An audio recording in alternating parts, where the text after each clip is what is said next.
जय श्री राम। परम प्रिय मेरे भाई बहन, ज्येष्ठ माह के कृष्ण पक्ष की जो एकादशी होती है उस एकादशी का नाम है अपरा, अचला और भद्रकाली नाम से जानी जाती है। विशेष करके अपरा अचला का एक ही महत्व है और जो भद्रकाली एकादशी माना जाता है उस दिन जो है शास्त्रों में आया है भगवान शिव जी के जटा से मां भद्रकाली का प्रादुर्भाव हुआ था, इसलिए भद्रकाली एकादशी के नाम से भी ज्येष्ठ माह के कृष्ण पक्ष की एकादशी मानी जाती है। और उस प्रकार से भी लोग विधिवत पूजा अर्चना करते हैं। खास करके साउथ में अथवा हरियाणा इत्यादि प्रदेशों में इसका प्रचलन विशेष रूप से है। इस बार जो है 2023 में हम लोगों को ये एकादशी 15 मई 2023 को प्राप्त हो रही है, जिसका पारण 16 मई को प्रातः 6:42 से मतलब 6:42 AM से लेकर के 8:14 AM के अंदर 8:14 के अंदर पारण करना 16 मई को उत्तम रहेगा। इस एकादशी व्रत की कथा की चर्चा आगे करेंगे और आगे आने वाले जो व्रत हैं 19 तारीख को हमारी माताओं बहनों के जो सुहाग का उत्तमोत्तम व्रत माना गया है, प्रेम का प्रतीक माना गया है, वट सावित्री का व्रत, वो 19 मई को है और 19 मई को ही शनि जयंती है। जिनके ग्रह गोचर में, लग्न में अथवा चतुर्थ अष्ट द्वादश भाव में शनि महाराज विद्यमान है, विराजमान है, अथवा चोट चपेट, रोग व्याधि आदि ज्यादा लगती रहती है, अनावश्यक न्यायालय में अथवा जो है कोर्ट कचहरी में चक्कर लगाना पड़ता है, तो उन सभी लोगों के लिए शनि की आराधना उपासना करना इस दिन उत्तम रहेगा 19 मई को।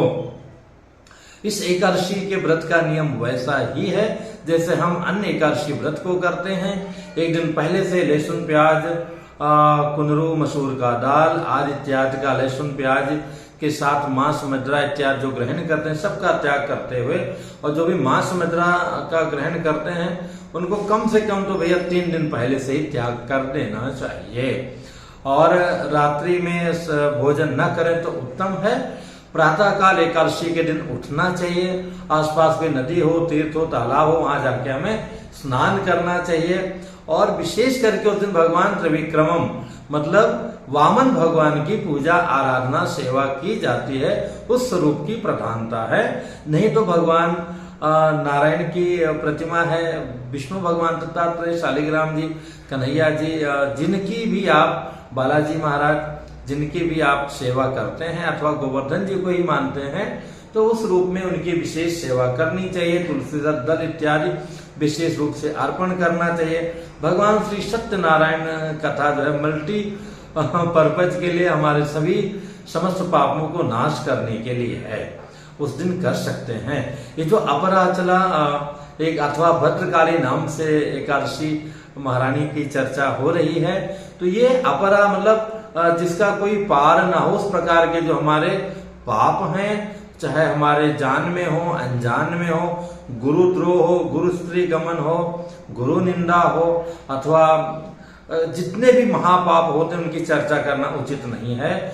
उन सारे पापों से मुक्ति मिलती है और जितने बड़े पुण्य बताए गए हैं शास्त्रों में उन पुण्यों की प्राप्ति होती है इस एकादशी व्रत को करने से। उत्तम यही है भैया, निर्जला एकादशी व्रत करें। नहीं कर सकते हैं तो अगली जो एकादशी आएगी वो निर्जला एकादशी होगी, उसमें तो वर्ष में एक बार करना ही चाहिए।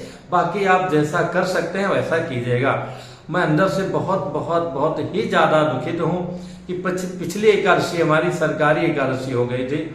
मेरा लालच और भूख पर मैं नियंत्रण नहीं रख पाया, केवल लालच कहूंगा, अपने इष्ट पर निष्ठा नहीं रख पाया। और एक अनुष्ठान में था, रात्रि का अनुष्ठान था और सारे उसमें बहुत सारे लोग थे जो जय जय सिया राम हर एकादशी का व्रत नहीं रहते हैं, कुछ लोग रहते भी थे। तो सब चक्कर में फलाहार की बात हुई, तो चलो भाई कि जिनको भूख से मुक्ति दिलानी है उस प्रकार की निष्ठा नहीं है, तो लोगों के ज्यादा लोग थे, तो उस दृष्टि से फलाहार की व्यवस्था हो गई। कूटू के आटे की पूड़ी बनी। दिन भर तो मेरे राम अकेले थे घर पर और कुछ और कार्य किए, पर शाम को हाँ लोगों के बीच में पूड़ी उड़ी मैंने बंद कर दिया, पर उस दिन पता नहीं क्या ईश्वर की इच्छा थी, मैं सोचा मैं अलग हो जाऊंगा तो लोग बड़ी बातें करेंगे और समाज में कई बातें होती हैं, पर उसकी हमें परवाह नहीं करना चाहिए। लोगों जिनकी इच्छा थी उनके लिए व्यवस्था हो गई, लेकिन हमें नहीं खाना चाहिए था। मैं भी पूड़ी खाया और खाया तो फिर दबा के खाया, एक ही अनुचित किया, बहुत अंदर से पछतावा उस दिन हुआ और आज तक है। तो ऐसा हमें नहीं करना चाहिए। तो निर्जला नहीं रह सकते हैं तो केवल दूध और जल अथवा आज के समय में चाय भी भैया मान लो, और नहीं तो फल इत्यादि ग्रहण करके ही, वो भी एक आध समय या 2 समय ना के बराबर ग्रहण करना चाहिए।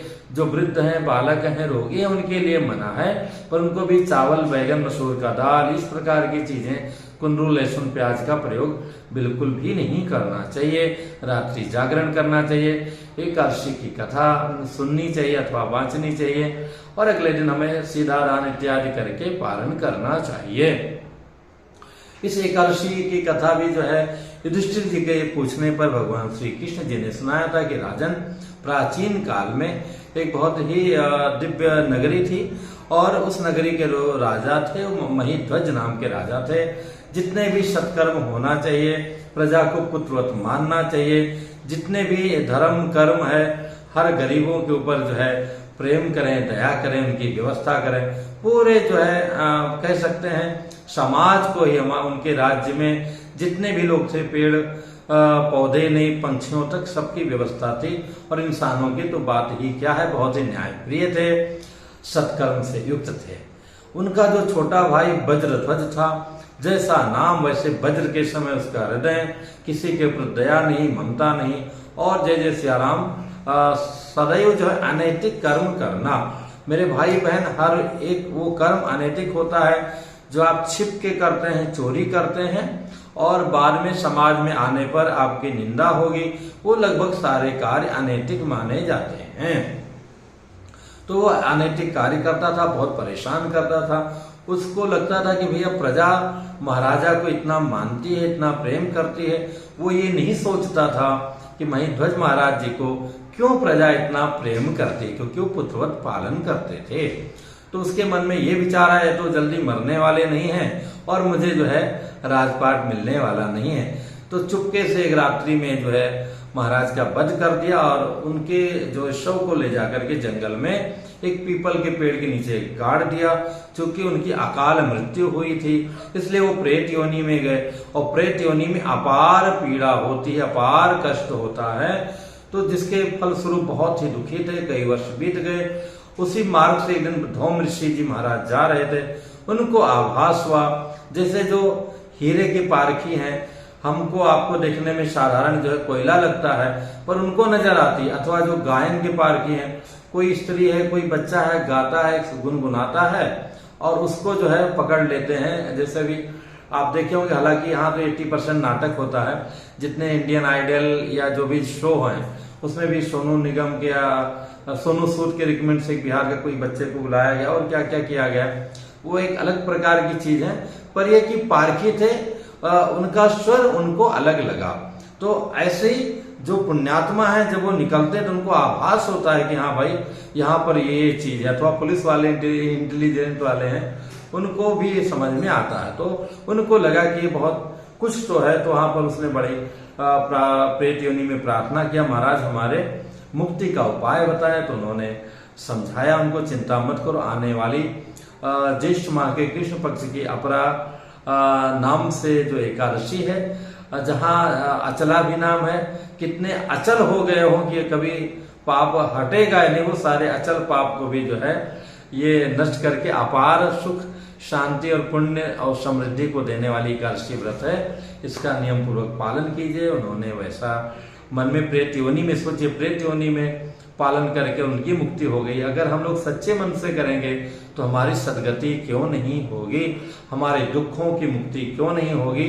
तो हर प्रकार के पापों की मुक्ति के लिए और हर प्रकार के पुण्य की प्राप्ति के लिए इस एकादशी का व्रत अवश्य रहिए। और आगे जो है शनि जयंती के दिन, वट सावित्री के दिन जैसे आपकी निष्ठा वैसा करेंगे ही।